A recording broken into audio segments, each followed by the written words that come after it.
6 7 8 तक जा रहा है और जैसे ही मैं पावर की छोड़ रहा हूँ वैसे ही 0 हो जा रहा है। मैं यहाँ पे आई चार्जर में लगा रहा हूँ, मैंने आई चार्जर में कनेक्ट किया है और आप यहाँ पे देखो 0.56 आ रहा है। हेलो फ्रेंड्स, आज मेरे पास एक सैमसंग का A34 है। A34 और A54 दोनों सेम ही होता है, आप देख सकते हो फ्लैक्स पे भी देखो लिखा रहता है। और इसमें ये है फोन बिल्कुल डेड।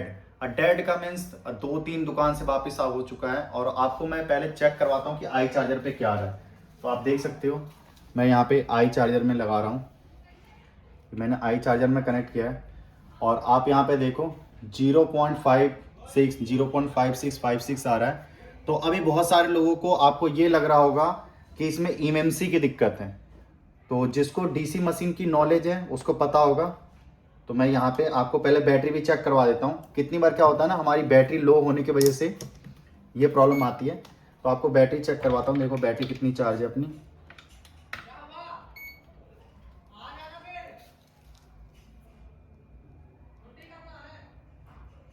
ये देखो 3.0 है, मतलब बैटरी भी अपनी चार्ज है।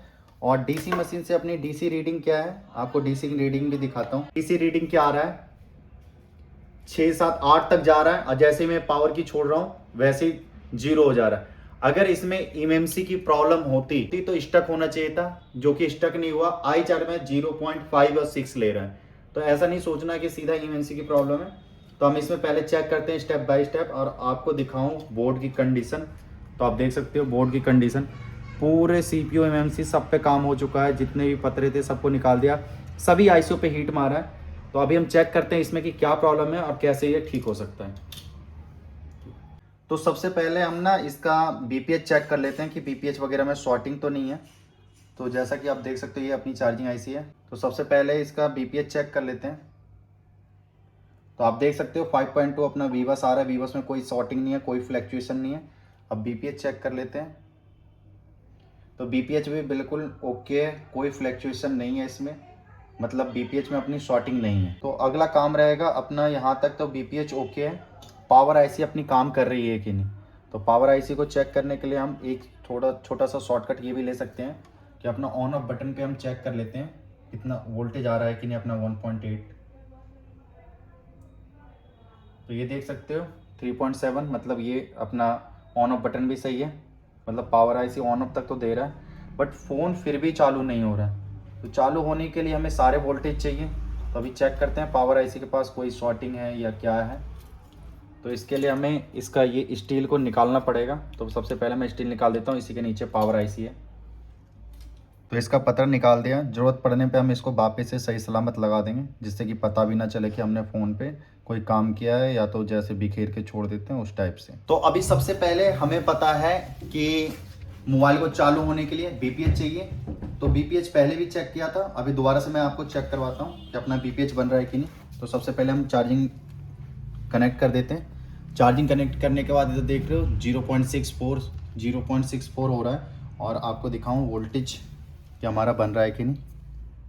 तो इस वाले कैपेसिटर पे अपना बीपीएच आता है।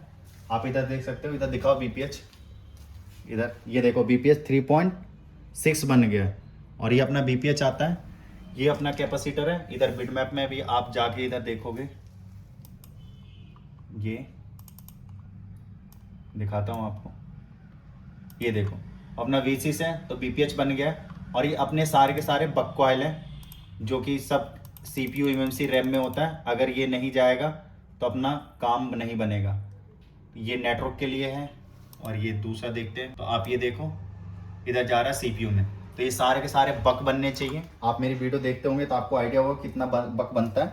मैं आपको दिखाता हूँ, बक चेक कर रहा हूँ। तो आप इधर देख सकते हो बक अपना फ्लैक्चुएट कर रहा है, मतलब स्टेबल बक नहीं बन रहा। 0.046 ऐसे करके फ्लैक्चुएट कर रहा है। दूसरा बक चेक करते हैं, ये भी फ्लैक्चुएट कर रहा है। ये चेक करते हैं, ये 0 बिल्कुल नहीं बन रहा। ये चेक करते हैं, ये भी फ्लैक्चुएट कर रहा है। मतलब यहाँ पे जितने भी बक हैं अपने, सब के सब फ्लैक्चुएशन में। ये देखो, तो जब तक स्टेबल नहीं होगा, जब तक हमें पता नहीं चलेगा कि फ़ोन कहाँ से प्रॉब्लम है, तो मैं इसको नॉर्मली जाके GR मोड से चेक करेंगे कि कोई बक अपना शॉर्ट तो नहीं है। तो मैं देखो चेक कर रहा हूँ बारी बारी से। तो पहले इसको चेक करता हूँ, डायोड मोड से चेक कर लेते हैं। तो देखो ये चेक कर रहा हूँ, अपना 83 आ रहा है, मतलब ओके है, GR आ रहा है, ये भी GR आ रहा है, इस पर चेक करते हैं, ये भी GR आ रहा है, ये भी GR आ रहा है, ये भी GR आ रहा है, इसका भी GR ओके है, ये चेक करते हैं, ये भी GR ओके है, ये भी अपनी GR ओके है। तो अभी देखो इसमें ना GR कम आ रहा है, तो कितनी बार GR कम आता है, कहीं ना कहीं हम वोल्टेज दे चुके होते हैं। तो जैसे मैंने बैटरी लगा रखा, अभी मैं जैसे ही बैटरी निकालूंगा ना, तो आप देखोगे GR की वैल्यू चेंज हो जाएगी। देखो 400 होगी ना, तो आपको ये नहीं सोचना कि 82 क्यों आ रहा था, तो आप देख सकते हो GR अपनी ओके है। तो वोल्टेज आपको इंजेक्ट करके भी नहीं करना, मैं इसलिए दिखा रहा था। कितनी बार लोगों को लगता है कन्फ्यूजन कि हम वोल्टेज दे के करेंगे तो GR में क्या आएगा, तो GR अपनी चेंज हो जाएगी। अगर हमारा बक शॉर्ट नहीं है तो जो भी इंपॉर्टेंट वोल्टेज होते हैं इससे आउट होते हैं, उन सबको चेक करना पड़ेगा कि उनमें से कोई शॉर्टिंग तो नहीं है। तो बारी बारी से जितने भी यहाँ के आसपास के कैपेसिटर है मैं उसको चेक करता हूँ कि वो अपनी शॉर्ट है कि नहीं। तो उसके लिए मैं बजर मोड पे इसको सेट कर देता हूँ, ताकि जिससे बीप करे तो हमें पता चल जाए कि शॉर्टिंग है। तो मैं बारी बारी से जितने भी कैपेसिटर है, तो BPH अपना शॉर्ट नहीं है, फ्लैक्चुएशन नहीं किया, ये इस साइड नहीं बीप कर रहा, ये नहीं शॉर्ट है, ये एक साइड से ग्राउंड है, दूसरी साइड से नहीं है। इधर लाइन से बहुत सारे कैपेसिटर लगे हैं, ये ग्राउंड है, ये नहीं है, ये भी ग्राउंड से नहीं है, ये भी ग्राउंड से नहीं है, ये भी ग्राउंड से टच नहीं है, ये भी ग्राउंड से टच नहीं है। इस साइड से सब के सब ग्राउंड से टच रहेंगे। फिर साइड से मैं इसको चेक करता हूँ, ये भी नहीं शॉर्ट है, ये भी शॉर्ट नहीं है। आप देखो ये बीप कर रहा है इस साइड और इस साइड, ये दोनों साइड से बीप कर रहा है, मीन्स ये शॉर्ट है। आप चेक करो तो देखो ये वाला कैपेसिटर दोनों साइड से बीप कर रहा है। और मैं इधर बोर्नियो में आपको चेक करवाऊं, देखते हैं ये कैपेसिटर सीरीज में तो नहीं है। देखो सीरीज में और ग्राउंड से नहीं जुड़ा हुआ, एक पॉजिटिव से जुड़ा है और वोल्टेज की लाइन है जिसपे कि वोल्टेज आ रहा है VDD2 1.1 वोल्टेज। ये 1.1 जा रहा है पावर IC से निकल के। अभी देखते हैं कि कहाँ पे जा रहा है ये। तो ये देखो ये जा रहा है अपना eMMC और CPU में। और इसके देखते हैं CPU eMMC पे, तो आप इधर देख सकते हो इसका पतरा निकला हुआ है और CPU eMMC पर पूरा काम किया गया है। जिसने भी जिस तरीके से काम किया देख रहे हो कितना गंदी तरीके से पेस्ट यूज किया है, और इसमें माइक्रोन की eMMC लगी हुई है। मतलब जिस टेक्नीशियन ने इसको बनाया है या ट्राई किया है उसको आइडिया नहीं है, नहीं बना उसने रिटर्न कर दिया। पर ऐसा नहीं है कि फोन बनता नहीं है तो हम रिटर्न कर दें, हमें पता होना चाहिए कि क्यों नहीं बना। तो सबसे पहले मैं eMMC निकालूंगा और CPU उठाऊंगा और देखूंगा इनके अंदर से कोई वोल्टेज की लाइन या कोई ट्रैक शॉर्ट तो नहीं है। तो मैं इसका दोनों निकाल लेता हूं और चेक करते हैं कि हमारी शॉर्टिंग जाती है कि नहीं। इस पे क्या किया है, ब्लैक वाइट पेस्टेड है, किसी ने इस पे रिवॉल्व नहीं किया, बस UV हीट लगा दिया, हीट मारा है। तो इसको भी साइड करते हैं, पता नहीं CPU को किस तरीके से रिवॉल्व किया होगा, वही जाने। निकाला होगा CPU। हाँ, लेकिन इस पे पेस्ट लगा के हीट मारा है। अगर हम डायरेक्ट हीट मारेंगे पेस्टेड पे तो काम नहीं करेगा, काम और बिगड़ जाएगा।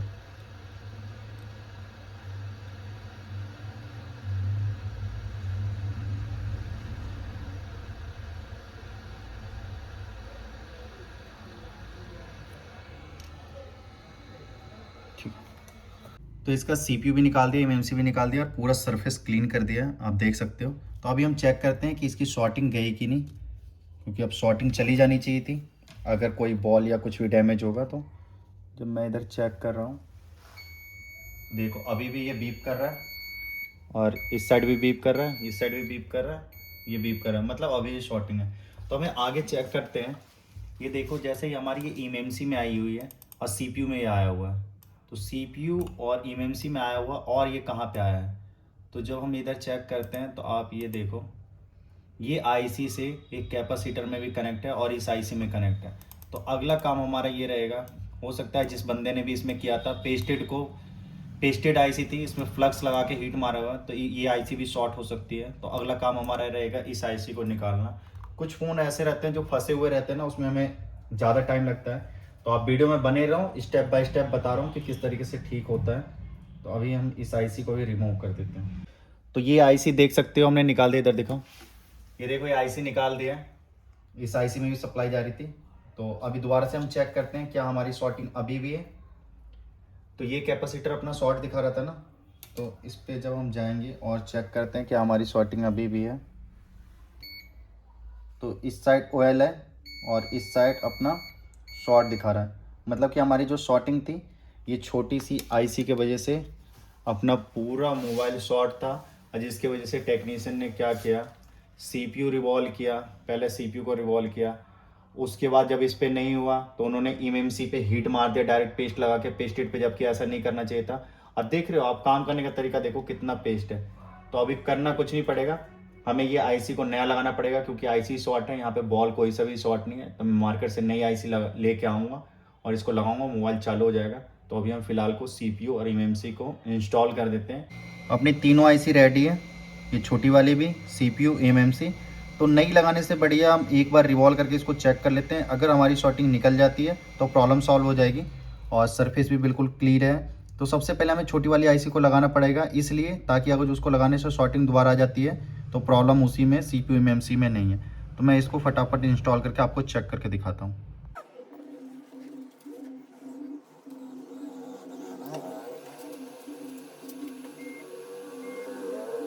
चुकी है आईसी, और चेक कर लेते हैं अभी दोबारा से। अगर जो शॉर्टिंग चली गई होगी तो प्रॉब्लम सॉल्व हो जाएगी, हमें नई आईसी लगाने की जरूरत नहीं है। तो आईसी को लगा दिया है और एक बार जीआर वैल्यू ले लेते हैं डायोड मोड पे। तो इस वाले कंपोनेंट पे देखते हैं, तो देखो जीआर आ गया, इधर दिखाओ मल्टीमीटर में, ये देख सकते हो अपना 500 जीआर आ गया।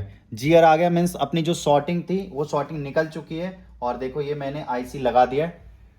तो अब हमारा काम रहेगा सीपीयू और एमएमसी को बिठाना, और बिठाते के साथ ही अपना फोन हो जाएगा चालू।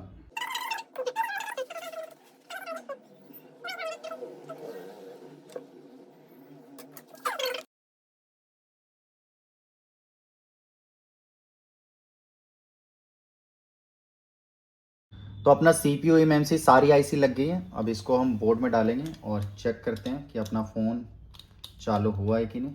तो पहले ये कनेक्टर लगा देता हूँ, बैटरी कनेक्टर लगा देते हैं और चार्जिंग में लगाता हूँ और देखते हैं आई चार्जर पे क्या एम्पियर लेता है। तो 0.465। तो आप देख सकते हो अपना फ़ोन चालू हो गया है और अभी 0.6 एम्पियर ले रहा है। हो सकता है बैटरी लो। तो आपको पता होना चाहिए कि कब कौन सी आईसी पे हमें काम करना है। ऐसा नहीं कि सिर्फ बाकी की तरह कभी सीपीयू निकाल दिया, एमएमसी निकाल दिया, पेस्टेड पे आप पेस्ट लगा के हीट मार दोगे। तो इस तरीके से करने से आप सोचोगे ना कि एक अच्छे रिपेयरिंग वाला बन जाना, तो इस तरीके से रिपेयरिंग नहीं हो जाता है। इसमें आपने देखा एक छोटी सी प्रॉब्लम थी, छोटी सी आईसी शॉर्ट थी, उसका क्या कर रखा था दुकानदार ने, उसको सबको रिवॉल्व कर दिया। तो ऐसा नहीं होता, हमें फॉल्ट को फाइंड करना होता है। अगर हमने फॉल्ट को फाइंड कर लिया तो हम कर सकते हैं। और ये चीज़ हम दोनों चीज़ किससे किए, एक मल्टीमीटर के सहारे से, कि एक कैपेसिटर शॉर्ट था, वो वोल्टेज की लाइन का कैपेसिटर शॉर्ट था, तो हमने उसको निकाला। निकालने के बाद हमारी जीआर वैल्यू भी आ गई। तो आप भी इस टाइप से रिपेयरिंग सीखना चाहते हो कि कब हमें चार्जिंग आईसी पे काम करना है, पावर आईसी पे काम करना है, सीपीयू पे काम करना है, या हमारी कोई लाइन शॉर्ट हो गई है तो हम जंपर लगा सकते हैं कि नहीं। कितनी बार क्या होता है ना, लाइन शॉर्ट हो जाती है, लोग जंपर लगाने लग जाते हैं। तो शॉर्टिंग के टाइम पे हमें शॉर्टिंग निकालना है, ना कि जंपर लगाना है।